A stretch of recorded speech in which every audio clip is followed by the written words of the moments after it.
ഞാനിന്നൊരു shopping വ്ളോഗായിട്ടാണ് വന്നേക്കണേട്ടാ. Shopping vlog എന്ന് പറഞ്ഞു കഴിഞ്ഞാൽ ഞങ്ങൾക്ക് മാസത്തിൻ്റെ ആദ്യം ഒരു പോക്കുള്ളതാണ്. അതായത് ഞങ്ങളെല്ലാവരും കൂടി ഒരു കറങ്ങാൻ പോക്ക്. അപ്പോൾ ആ കറങ്ങാൻ പോണതിൻ്റെ കൂട്ടത്തിലാണ് ഞങ്ങൾ വീട്ടിലോട്ട് വേണ്ട സാധനങ്ങളും എല്ലാം മേടിക്കണത്. അതൊരു ട്രിപ്പായിട്ടാണ് ഞങ്ങൾ പോണത്. അങ്ങനെ ഒരു എൻജോയ്മെൻ്റ് ആയിട്ടാണ് ഞങ്ങൾ പോണത്. അങ്ങനെ ഇപ്പോൾ ഞങ്ങൾ ആദ്യം പോയത് കല്യാൺ സർക്കിലോട്ടാണ് കേട്ടോ. എനിക്ക് പണ്ട് കല്യാൺ സർക്കിൽ പോകണതിനോട് വലിയ താല്പര്യമൊന്നും ഉണ്ടായിരുന്നില്ല. എനിക്ക് അത്ര ഇഷ്ടമായിരുന്നു. പക്ഷേ എൻ്റെ അനിയത്തിയുടെ കല്യാണത്തിന് ഞങ്ങൾ അവിടെ നിന്നാണ് ഡ്രസ്സ് പർച്ചേസ് ചെയ്തു. നല്ല അടിപൊളി കളക്ഷനായിരുന്നു കേട്ടോ. അത് തന്നെ ഇപ്പോഴും ഉണ്ട്. നല്ല ക്വാളിറ്റി ഉള്ള തുണി, നല്ല അടിപൊളി കളക്ഷനായിരുന്നു അവിടെ. അങ്ങനെ അവിടെ പോയിട്ട് എനിക്ക് 2-3 ടോപ്പൊക്കെ നോക്കണമായിരുന്നു. അങ്ങനെ അത് നോക്കാൻ വേണ്ടി പോയതാണ്.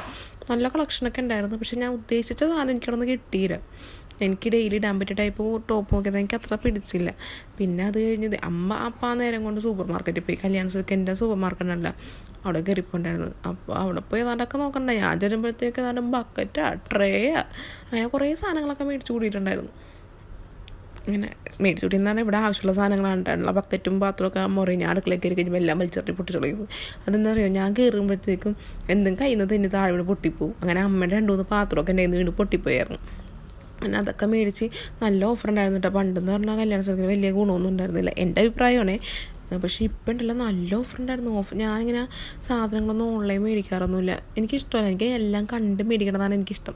അങ്ങനെ അവിടെ ചെന്നപ്പോൾ അങ്ങനെ ഓഫറൊക്കെ കണ്ട് അതൊക്കെ മേടിച്ച് അത് ഞങ്ങൾ നേരെ പോത്തീസിൽ പോയി. പോത്തീസിൽ അതെന്താണെന്ന് അറിയുമ്പോൾ ഞങ്ങൾ ഇങ്ങനത്തെ വീട്ടിലോട്ടുള്ള സാധനങ്ങൾ അതൊക്കെ പോത്തീസിൽ നിന്നാണ് മേടിക്കുന്നത്. നല്ല ക്വാളിറ്റിയുള്ള സാധനം കിട്ടും. അപ്പോൾ പോത്തീസിലും അത്യാവശ്യം ഓഫറൊക്കെ ഉണ്ടായിരുന്നു. അങ്ങനെ പോത്തീസിൽ നിന്നും കുറേ സാധനങ്ങളൊക്കെ പർച്ചേസ് ചെയ്ത് പിന്നെ കോസ്മെറ്റിക്സിൻ്റെ അവിടെ പോയിട്ട് കുറച്ച് സാധനങ്ങളൊക്കെ അങ്ങനെ നോക്കി. ഞാൻ അതൊക്കെ മേടിച്ച് ഞങ്ങൾ തിരിച്ച് എറണാകുളത്തോട്ട് പോയി. എറണാകുളം എന്ന് പറഞ്ഞു കഴിഞ്ഞാൽ നമ്മുടെ മേനകില്ലേ, അങ്ങോട്ട് പോയി. അവിടെ എന്തിനാണ് പോയതെന്ന് വെച്ച് കഴിഞ്ഞാൽ ഈ അമ്മയുടെ ഫോൺ പൊട്ടിയിട്ടുണ്ടായിരുന്നു, സ്ക്രീൻ പൊട്ടിയിട്ടുണ്ടായിരുന്നു, പിന്നെ അതിൻ്റെ ബാക്ക് കവറും പൊട്ടിയിട്ടുണ്ടായിരുന്നു. അപ്പോൾ അതൊന്ന് മാറ്റണം. പൊട്ടിയതെന്ന് പറഞ്ഞാൽ അന്നയുടെ കയ്യിൽ നിന്ന് വീണ് പൊട്ടണതാണ്. അങ്ങനെ അത് മാറ്റി മേടിക്കണമായിരുന്നു. അങ്ങനെ പെൻ്റെ പോയി. അതിൻ്റെ വീഡിയോ ഒന്നും എടുത്തിട്ടില്ല, ഞാൻ സ്കിപ്പായി എന്നാൽ ഞാൻ മറന്നു അത്. അങ്ങനെ അതൊക്കെ ചെയ്ത് അതൊക്കെ മേടിച്ചിട്ട് ഞങ്ങൾ നേരെ ഇനി എങ്ങോട്ട് പോകുന്നു പറഞ്ഞിട്ട് നേരെ ബീച്ചിൽ പോകാമെന്ന് പറഞ്ഞു. ഈ എവിടെ പോയെന്ന് അറിയാമോ, ഈ പുതുവൈപ്പ് ലൈറ്റ് ഹൗസ് കണ്ടൊരു ബീച്ചുണ്ട്. എന്തൊട്ടാണ് അതിൻ്റെ പേര് പറയണത്, ഫാൽക്കൺ ബീച്ച്. അങ്ങോട്ടേക്കാണ് പോയത്.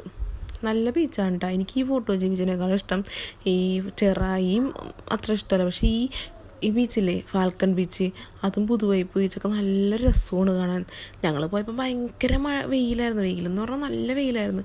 ഞങ്ങൾ ചെന്നൊരു 5 മിനിറ്റ് കഴിഞ്ഞപ്പോഴത്തേക്കും മഴയൊക്കെ മാറി. മഴ മാറുന്നു, വെയിൽ മാറി മഴക്കാർ വന്നേ. അപ്പോൾ അവിടെ വണ്ടി നിർത്തിയിട്ട് ഇച്ചിരി ഉള്ളിലോട്ട് നടക്കണമായിരുന്നു. എന്ന് വെച്ചാൽ നേരത്തെ വണ്ടി കൊണ്ട് പോകാമായിരുന്നു. ഇപ്പം എന്തോ പറയണ്ടായിരുന്നു, പോകാൻ പറ്റില്ലെന്ന്. അങ്ങനെ ആ വണ്ടി നടന്ന് നല്ല രസമായിരുന്നു. എനിക്ക് തന്നെയൊക്കെ പിന്നെ ബീച്ച് കണ്ടാൽ പിന്നെ എന്താണെന്നറിയാൻ പാടില്ല. ഞാൻ എന്നെ കൂടി വെള്ളത്തിൽ ഇറങ്ങി ഭയങ്കര കളിയായിരുന്നു. അവരൊന്നും ഇറങ്ങിയില്ല, ഞാൻ എന്നെ മാത്രം ഇറങ്ങി. കണ്ട മഴക്കാർ വെച്ച് ഞങ്ങൾ ചെന്ന് കുറച്ച് ഇറങ്ങുമ്പോഴത്തേക്കും നല്ല മഴക്കാറെന്ന് പറഞ്ഞാൽ നല്ല മഴക്കാറുണ്ടായിരുന്നു. അത് കഴിഞ്ഞ് കുറേ നേരം ബീച്ചിലൊക്കെ കറങ്ങി. അതെന്താണെന്നറിയാമോ, പണ്ട് എൻ്റെ പപ്പ പുറത്താണ്. പപ്പ വരുമ്പോഴാണ് നമ്മൾ ഔട്ടിങ്ങിനൊക്കെ പോണത്. പക്ഷെ പപ്പ കൊണ്ട് ഞങ്ങളെ ബീച്ചിലൊന്നും കൊണ്ടുപോയിട്ടൊന്നുമില്ല. പപ്പ ഞങ്ങളെ ബീച്ചിൽ കൊണ്ടുപോയപ്പോഴാണെന്ന് അറിയാമോ, അന്ന ഉണ്ടായപ്പോൾ അന്നക്ക് ബീച്ചിൽ പോകണമെന്ന് പറഞ്ഞപ്പോൾ പപ്പ ഞങ്ങളെ ബീച്ചിൽ കൊണ്ടുപോയി. പപ്പ ഞങ്ങളെ കൊണ്ടുപോകും, സിനിമ കൊണ്ടുപോകും.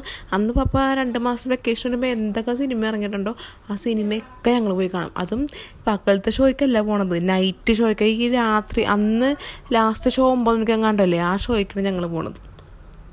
ഞങ്ങൾ പകലത്തെ ഷോയ്ക്കൊന്നും രാത്രി ഷോയ്ക്ക് പപ്പ ഞങ്ങളെല്ലാവരും കൂടി പോയി അങ്ങനെ സിനിമയൊക്കെ കണ്ടുവരും. അങ്ങനെ ബീച്ചൊക്കെ കഴിഞ്ഞ് ഞങ്ങൾ ഇറങ്ങി. അവിടെ ഒരു ബജിക്കട ഉണ്ടായിരുന്നു. അവിടെ ഒരു ബജിയൊക്കെ കഴിച്ച് തിരിച്ചു വന്ന വഴിക്ക് ഈ കാളമുക്കെന്ന് പറഞ്ഞ സ്ഥലമില്ലേ, ആ ഹാർബർ, അവിടെ ചെന്ന് ഞങ്ങൾ മീനൊക്കെ മേടിച്ചു. അവിടെ കൊഴുവയും ചാള ഏതാണ്ടൊക്കെ ഉണ്ട്, അതൊക്കെ മേടിച്ച് വന്നത് അമ്മ അപ്പം തന്നെ അതൊക്കെ വെട്ടി കറി വെക്കുന്നുണ്ട്. ബാക്കിയൊക്കെ ഇത് ഫ്രിഡ്ജിലോട്ടും വെക്കുന്നുണ്ട്.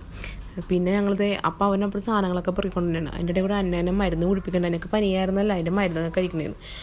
അപ്പോഴത്തേക്കും ഇപ്പുറത്ത് വന്നപ്പോൾ അമ്മ ചോറും കറിയും എല്ലാം റെഡിയാക്കിയിട്ടുണ്ട്. അങ്ങനെ ചോറും കറിയും എല്ലാം കഴിച്ചു. നല്ല ടേസ്റ്റായിട്ടാണ് അമ്മ വെച്ചതുകൊണ്ടാണ് നല്ല അറിയാൻ പാടില്ല, നല്ല ടേസ്റ്റ്.